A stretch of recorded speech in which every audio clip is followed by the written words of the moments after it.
What's going on, guys? This is Red Bull Tanker with Axis and Allies Global 1914. Well, guys, I'm gonna call it. Just kind of looking at it. I mean, the Ottomans and the Austrians have become powerhouses, and it's only going to be a matter of time before their income overruns everything. I mean, in the case of the Ottomans, I mean, they're going to wrap up Saudi Arabia real quick. I mean, they're already contesting the Commonwealth there, though that's not going to last long. But, I mean, Africa is pretty much open for them to take.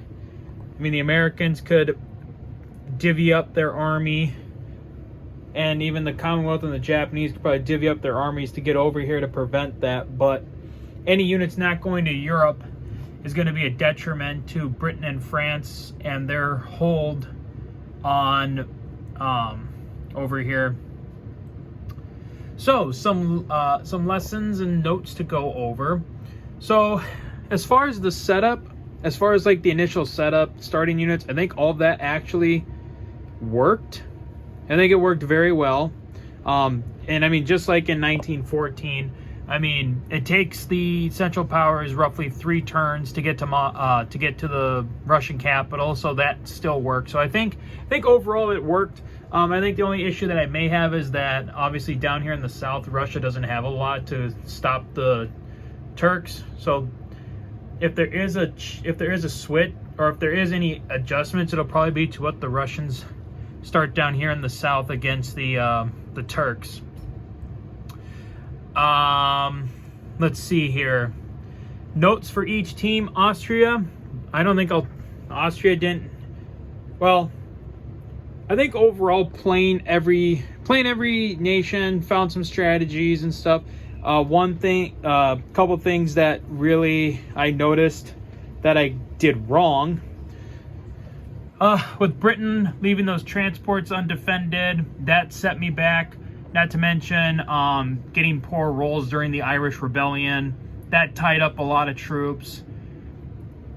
Granted, so yeah, those were the 2 big mistakes that the one mistake again was leaving the transports open, and then the dice just went against me in Ireland. I think another mistake I made was going from Egypt into the Middle East. I think I should have just held out in Egypt and let the armies move up together and get a better allied coalition there. For the Commonwealth, I think one thing that I did wrong is I got too suckered into the fights over here in the Pacific. I should have probably put a lot more focus on the Commonwealth trying to help fight the Ottomans. Because, I mean, once the German Pacific Squadron is gone, there's not much that they need to do.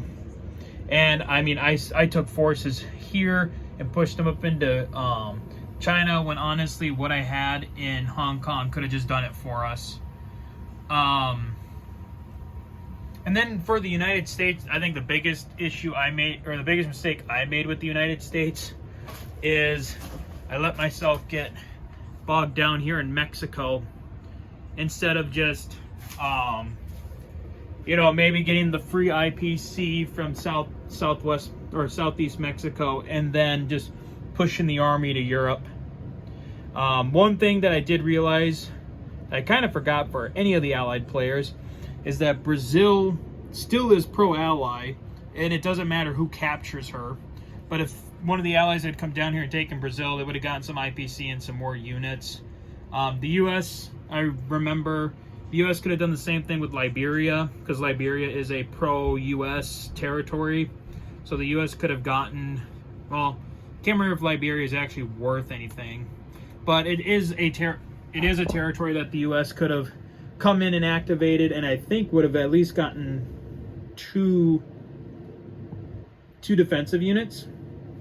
I mean, chump change, but at least something that they could have added to their army. I mean, Germany, I think I did right. Like I said in previous videos, I think the only thing that I screwed up with the Germans is that I hesitated when attacking the British fleet. I shouldn't have done that. And I think that's the biggest mistake I made for the Germans.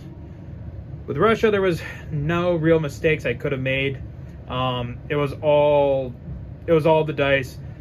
But I guess I suppose the one thing I did do is that I definitely left southern Russia open for them to take. But again, like I said, I might add to the setup a little bit and give the Russians maybe a little bit more around, kind of around here in the south, just to add, just to kind of maybe balance it out over here.